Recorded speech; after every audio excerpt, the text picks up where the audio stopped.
Hi hello ನಮಸ್ತೆ. ಇವತ್ತು Sunday mini vlog ಆಗಿರುತ್ತೆ. ಇವತ್ತು ಮಾರ್ನಿಂಗ್ ಬ್ರೇಕ್ಫಾಸ್ಟ್ಗೆ ನಾನು ನೂಡಲ್ಸ್ ಮತ್ತು ಮೊಟ್ಟೆ ಮಾಡ್ಕೋತಾ ಇದ್ದೀನಿ. ಸೊ ಇವತ್ತು ಲೇಝಿ ಡೇ ಆಗಿರೋದ್ರಿಂದ ದಿವಸ ಮಾರ್ನಿಂಗ್ ಮಂಡೇ ಟು ಸ್ಯಾಟರ್ಡೇ ಅಡುಗೆ ಮಾಡಿ ತಿಂಡಿ ಮಾಡು ಅದು ಮಾಡು ಇದು ಮಾಡು ಇದೇ ಆಗುತ್ತೆ. ಸೊ ಸಿಂಪಲ್ಲಾಗಿ ಮಾಡ್ಕೋತಾ ಇದ್ದೀನಿ.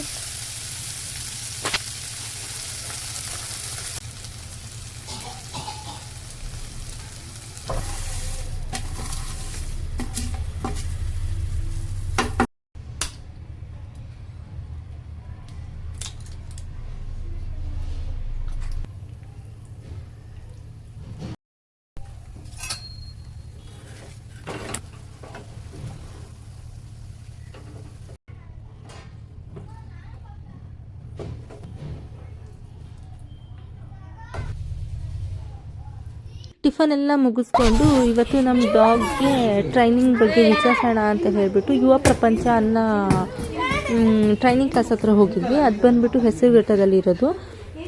ಸೊ ಅಲ್ಲಿ ಎಷ್ಟೊಂದು ಥರ ವೆರೈಟೀಸ್ ಆಫ್ ಡಾಗ್ ಇದ್ವು. ಪೊಮರಿಯನ್ನು, ಹಸ್ಕಿ, ಶೆಪರ್ಡು ಆ್ಯಂಡ್ ಪೊಮರಿಯನ್ನು. ನಮ್ಮ ಡಾಗ್ ಬಂದ್ಬಿಟ್ಟು ಲ್ಯಾಬು.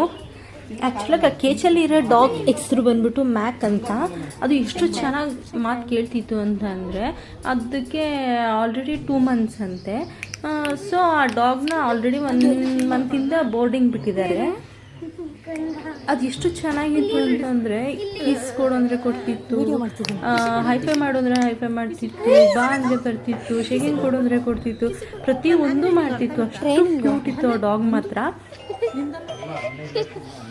ಅಷ್ಟು ಚೆನ್ನಾಗಿ ಟ್ರೈನ್ ಮಾಡಿದ್ದಾರೆ ಅವರು. ಅದು ಹೇಗೆ ಟ್ರೈನ್ ಮಾಡ್ತಾರೋ. ಆ್ಯಕ್ಚುಲಾಗಿ ಇವರು ತುಂಬ ಚೆನ್ನಾಗಿ ಟ್ರೈನ್ ಮಾಡಿದ್ದಾರೆ ಆ ಡಾಗ್ಗಳನ್ನೆಲ್ಲ. ನಾನು ಇದೇ ಫಸ್ಟ್ ಟೈಮ್ ಅದನ್ನ ಆ ಥರ ಡಾಗ್ಗಳನ್ನ ಗ್ರೂಪಾಗಿ ನೋಡಿರೋದು. ನಾನು ಆ್ಯಕ್ಚುಲಾಗಿ ಒಳಗೆ ಹೋಗೋಕ್ಕೆ ತುಂಬ ಭಯಪಟ್ಟೆ. ಅವು ಒಳಗೆ ಹೋಗ್ತಾಯಿದ್ದಂಗೆ ಈ ಡಾಗ್ಗಳು ಇಷ್ಟೊಂದು ಫ್ರೆಂಡ್ಲಿ ಆಗಿರ್ತವೆ ಅಂತ ನನಗೆ ಗೊತ್ತೇ ಇರಲಿಲ್ಲ. ಆ್ಯಕ್ಚುಲಾಗಿ ಇನ್ಸೈಡ್ ಕೇಜ್ ಒಳಗಿರೋದು ಕೂಡ ಫ್ರೆಂಡ್ಲಿಯಾಗೇ ಇದ್ವು. ಆಮೇಲೆ ಅಲ್ಲಿ ಮನೆ ಒಳಗೆ ಕ್ಯಾಟ್ಗಳನ್ನೂ ಕೂಡ ಸಾಕ್ಕೊಂಡಿದ್ರು. ಎಲ್ಲ ಸೂಪರಾಗಿದ್ವು, ಒಂದಕ್ಕೊಂದು ತುಂಬ ಚೆನ್ನಾಗಿದ್ವು ಅವು. ನಮ್ಮ ಪಪ್ಪಿದು ಟ್ರೈನಿಂಗ್ ಎಲ್ಲ ಅದು ಆ್ಯಕ್ಚುಲಾಗಿ ಫಸ್ಟ್ ಸೆಷನ್ ಆಗಿತ್ತು. ಸೊ ಅದೆಲ್ಲ ಮುಗಿಸ್ಕೊಂಡು ಆ್ಯಕ್ಚುಲಾಗಿ ನಮ್ಮ ಪಪ್ಪಿನ 2 hours ಬಿಟ್ಟಿದ್ವಿ ಅಲ್ಲಿ. ಮುಗಿಸ್ಕೊಂಡು ಬರ್ತಾ ಇದು ಮಹೇಶ್ವರನ ಜಾತ್ರೆ ನಡೀತಿತ್ತು. ಸೊ ಆಲ್ರೆಡಿ ಅದು ಮುಗಿದು 3 days ಆಗಿತ್ತು. ಇನ್ನೂ ಆಟ ಆಡೋದೆಲ್ಲ ಇತ್ತಲ್ಲ. ಸೊ ನನ್ನ ಮಗಳನ್ನ ಆಟ ಆಡಿಸ್ಕೊಂಡು